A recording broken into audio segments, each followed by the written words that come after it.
The 100 was a show that was never shy about killing off characters, and its best death is what fully invested me in the CW series, but it also set the stage for its later issues.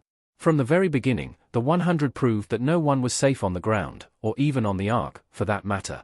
The deaths of characters like Wells and Charlotte sent a clear message early in Season 1, don't get too attached. Even so, those deaths happened so quickly that Wells and Charlotte never got the chance to become truly pivotal characters. That's what made another one of the 100's deaths so iconic. It drove home the fact that even prominent players could die in this world. Although the series' first outing read a lot like a teen drama, Season 2 took the story to a much darker place. That started with the downfall and death of Finn Collins, a character it seemed would be a major part of the CW series for much longer. However, the 100 flipped viewer expectations by killing off Finn. It was a choice that felt ballsy at the time, but it also contributed to recurring problems later. Finn's death was one of the 100's best twists that sold me on the sci-fi show. You're expecting Finn to find a way out until his very last moments.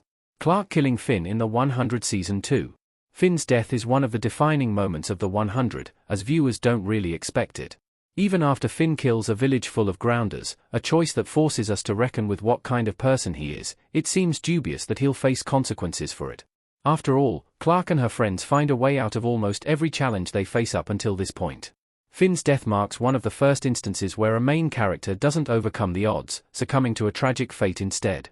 Of course, it's certainly not the last, because Clark and the others find their way out of worse circumstances. You're fully expecting Finn to walk free in the 100 Season 2. Even after he gives himself up to the grounders, there's a sense that Clark will negotiate with their commander, or that she'll find a way to help Finn escape. It's only when she steps away from their final goodbye, hand covered in blood, that you realize the devastating reality of the situation. There's a reason even Lexa is surprised to see what Clark has done, and Finn's death feels like a turning point in the 100, as the show gets darker and gutsier from there.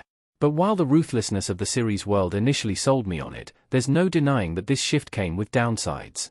Some of the biggest complaints about the 100 can be traced back to Clark killing Finn in Season 2, Episode 9. Finn's death set the stage for Clark to keep sacrificing her happiness for her people. Her controversial ending in the 100 Season 7 stems from it. Clark argues with the mysterious new beings in the 100 series finale.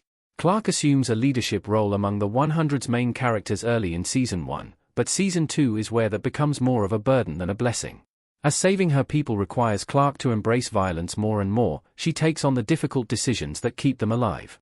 Arguably, she does this by pulling the lever in the Season 1 finale. However, killing Finn is a much bleaker example from early in the show.